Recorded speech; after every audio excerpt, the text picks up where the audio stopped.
Respected listeners and dear students, Assalamu alaikum and welcome to my YouTube channel. Let's learn. Let's start the reading of chapter number 8 from page number 73. Chapter number 8 है हमारा Pakistan and her neighbors यानी पाकिस्तान और उसके हमसाये।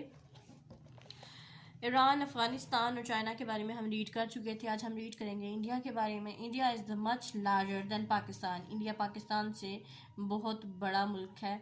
It has an area of 2,973,190 square kilometers and population of over 1.3 billion people. इसका जो रकबा है वो तकरीबन 29,73,190 किलोमीटर है, मरबा किलोमीटर है, और यहाँ की जो आबादी है वो 1.3 बिलियन लोगों पर मुश्तमिल है।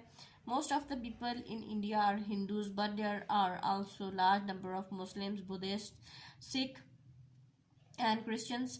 यहाँ पे ज़्यादातर जो लोग हैं इंडिया में वो हिंदू हैं, लेकिन और भी मज़ाहिब के लोग यहाँ पे पाए जाते हैं। एक बड़ी तादाद में मुसलमान मौजूद हैं, बुद्धिस्ट मौजूद हैं, सिख हैं और ईसाई मौजूद हैं। It is basically an agricultural country, but over the years that has developed many large industries. ये बुनियादी तौर पे एक ज़रूरी मुल्क है, लेकिन वक्त गुजरने के साथ साथ बहुत सारी जो सनतें हैं उनको यहाँ पे लगाया गया है, डेवलप किया गया है, स्पेशली इन इंफॉर्मेशन टेक्नोलॉजी, ख़ास तौर पे इंफॉर्मेशन टेक्नोलॉजी में। And now has an strong economy, और अब ये एक मजबूत मौशियत के तौर पे दुनिया में मौजूद है। In the southern part of India there is a large plateau called the Deccan plateau. India के जनूब में एक बहुत बड़ी सतह मुर्तफ़ा है जिसे हम सतह मुर्तफ़ा दक्कन कहते हैं। इन द नॉर्थ और शुमाल में the country is separated from China by the Himalayas, और शुमाल में ये मुल्क जो सा चाइना से अलग होता है हिमालयाज़ का जो पहाड़ी सिलसिला है उसके through, like the Indus in Pakistan, जैसे कि पाकिस्तान में दरियाए सिंध है। There is a great river in India called Ganges. India में भी एक बहुत बड़ा दरिया मौजूद है जिसे दरिया गंगा कहा जाता है। This river rises in the Himalayas to the north and flows eastward across India into the Bay of Bengal.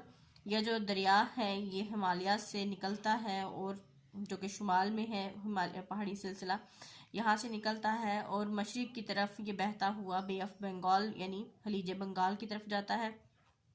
The Deccan plateau covers most of the southern part of India. जो सतह मुर्तफ़ा दक्कन है, जनूबी हिस्सा ज़्यादातर इंडिया का इस पर मुश्तमिल है। The capital of India is New Delhi. India का जो कैपिटल है वो न्यू दिल्ली है।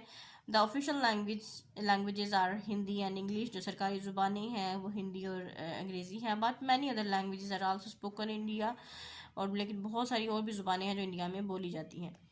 नेक्स्ट है जी पाकिस्तान। नेक्स्ट टॉपिक है Pakistan relationship with Muslim countries. ये तो अभी तक हमने पाकिस्तान के नेबरिंग कंट्री के बारे में पढ़ा था। अब हम पाकिस्तान के जो रिलेशनशिप है, पाकिस्तान का जो ताल्लुक़ है और मुख्तलिफ मुस्लिम ममालिक से, उसके बारे में रीड करेंगे।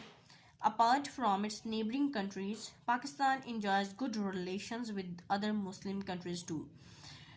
पाकिस्तान के हमसाया ममालिक के अलावा पाकिस्तान और भी बहुत से मुस्लिम ममालिक हैं जिनके साथ जो सा है अच्छे ताल्लुकात पाकिस्तान के कायम हैं।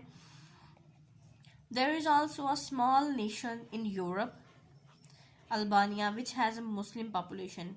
यूरोप में भी एक छोटी सी नेशन, एक छोटा सा मुल्क मौजूद है जिसे अल्बानिया कहा जाता है, जहाँ पे मुस्लिम आबादी मौजूद है। यहाँ पे एक टेबल में मुस्लिम ममालिक के हवाले से मेजर ग्रुप्स गिवन है, और वहाँ पे जो कंट्रीज़ मौजूद हैं वो भी यहाँ पे गिवन है। जैसे नॉर्थ और वेस्ट अफ्रीका में मुख्तलिफ ममालिक हैं जिनमें मोरक्को है, अल्जीरिया है, तुनिसिया है, सेनेगल है, गैम्बिया है, मोरितानिया है, माली है, नाइजीरिया है एंड चाद। ये सारे के सारे शुमाल मगरबी अफ्रीका में मौजूद ममालिक हैं। नॉर्थ ईस्ट अफ्रीका, शुमाल मशरकी जो अफ्रीका है उसमें Libya, Egypt, Sudan, Somalia and Djibouti के ममालिक हैं। द मिडल ईस्ट में तुर्की है, यमन है, सीरिया है, जॉर्डन है, Lebanon, Iraq, Kuwait, Saudi Arabia, Qatar, Bahrain and United Arab अमीरात, ओमान एंड ईरान। ये हैं मिडल ईस्ट के ममालिक। नेक्स्ट है जी साउथ ईस्ट एशिया में, यानी जनूब मशरकी एशिया में जो ममालिक हैं मुस्लिम ममालिक, उनमें बांग्लादेश है, मलेशिया है, ब्रुनाई है एंड इंडोनेशिया है। सेंट्रल एशिया में जो मुस्लिम ममालिक हैं इनमें कज़ाकिस्तान है, तुर्कमानिस्तान है, उज़्बेकिस्तान है, किर्गिस्तान है, ताजिकिस्तान है एंड आज़रबाईजान। ये वो मुस्लिम ममालिक हैं जिनके साथ पाकिस्तान के अच्छे ताल्लुकात कायम हैं। There are all members of Organizations of Islamic Cooperation OIC। ये सारे के सारे जो ममालिक जिनके नाम अभी मैंने रीड किए, ये सारे के सारे OIC के मेंबर्स हैं, यानी Islamic Organisation of Islamic Cooperation इसके मेंबर हैं। Which meets from time to talk about the problems they are facing, यानी जो मुख्तलिफ औकात में एक दूसरे से मीटिंग्स करते रहते हैं, मिलते हैं, ताकि वो जो मुख्तलिफ मसाइल हैं जो कि मुस्लिम ममालिक को दरपेश हैं उसके बारे में डिस्कस कर सकें। By working closely together these countries have made progress in many fields, यानी एक दूसरे के साथ इकट्ठे काम करने की वजह से ये जो ममालिक हैं इन्होंने बहुत सारी जो फील्ड्स हैं, बहुत सारे जो पहलू हैं उनमें तरक्की भी की है। नेक्स्ट टॉपिक है इंटरडिपेंडेंस। इंटरडिपेंडेंस क्या होता है कि एक किसी भी चीज़ का, यानी किसी भी शख्स हो सकता है, कोई मुल्क हो सकता है, उसका किसी और मुल्क पे डिपेंड करना, किसी और मुल्क पे इन्हसार करना इंटरडिपेंडेंस कहलाता है, यानी कि एक दूसरे का सहारा लेना। इंटरडिपेंडेंस इज द रिलायंस और डिपेंडेंस ऑफ टू और more individuals on each other. Interdependence का मतलब ये है कि दो या दो से ज़्यादा लोगों का किसी भी चीज़ के लिए एक दूसरे पे इन्हसार करना, यानी एक दूसरे पे, यानी किसी वक्त में दूसरे से मदद लेना, इसको इंटरडिपेंडेंस कहा जाता है। In today's world this dependence has increase even more. आज की दुनिया में जो डिपेंडेंस है ये पहले से कई गुना बढ़ गई है, यानी अगर हम ममालिक की बात की जाए तो मुल्कों को भी एक दूसरे का सहारा लेना पड़ता है मुख्तलिफ मौक़ों पे। Each of us depends on others to fulfil our needs. हमें से हर किसी को अपनी ज़रूरियात को पूरा करने के लिए किसी और पे इन्हसार करना पड़ता है। Let us take the example of wooden furniture. हम एक मिसाल लेते हैं लकड़ी के फर्नीचर की। It is made by carpenter. इसको एक बढ़ई बनाता है।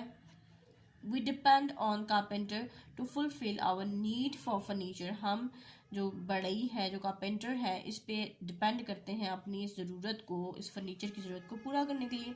The carpenter needs clothes for which he depends on a tailor. जो कारपेंटर है उसको कपड़ों की ज़रूरत है, जिसकी वजह से इसको टेलर पे यानी कपड़े सीने वाले पे, दर्जी पे डिपेंड करना है, इन्हसार करना है।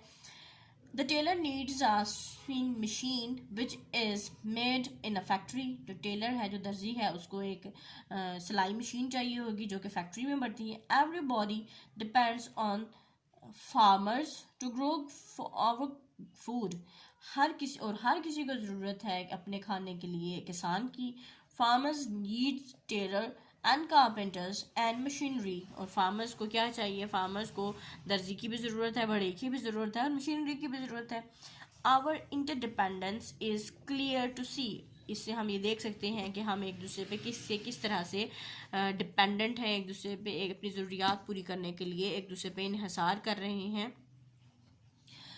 Nobody can produce everything they need by themselves। हर कोई हर चीज़ नहीं बना सकता, यानी हर बंदे को जिस भी चीज़ की ज़रूरत है वो सारी की सारी वो खुद नहीं बना सकता। We are interdependent. हम एक दूसरे पे इन्हसार करते हैं, हमें इन्हसार करना पड़ता है। Just like people countries also depend on one another. बिल्कुल लोगों की तरह मुल्कों को भी एक दूसरे पे डिपेंड करना पड़ता है। The requirements and needs in the form of goods and services of one country can be met by purchasing these from another country। यानी कोई मुल्क है जिसे अशिया या हिदमात की ज़रूरत है, यानी सिर्फ चीज़ें ही नहीं होती, किसी बंदे की सर्विस भी आपको चाहिए होती है। यानी डॉक्टर्स हैं तो उनकी आपको सर्विस चाहिए हो सकती है, मुख्तलिफ मौके पे उनकी जो सर्विसेज हैं, उनकी जो हिदमात हैं वो भी चाहिए हो सकती हैं। तो कोई दूसरा मुल्क किसी ऐसे मुल्क से वो चीज़ें ख़रीद सकता है जिसके पास ये सारी चीज़ें मौजूद हैं। This is one reason why countries need to maintain good relations with each other. इस वजह से हम मुल्कों को एक दूसरे के साथ अच्छे ताल्लुकात कायम रखने चाहिए, ताकि अगर वक्त पड़ने पे किसी चीज़ की ज़रूरत पेश आ सके तो आपका वो मुल्क जो कि आपका नेबर नहीं है फिर भी आपके उसके साथ अच्छे रिलेशंस कायम हैं, ताल्लुकात कायम हैं, तो वो ज़रूरत पड़ने पे आपकी मदद कर सके। इसको यहाँ पे स्टॉप करेंगे। Wish you best of luck and अल्लाह हाफिज़।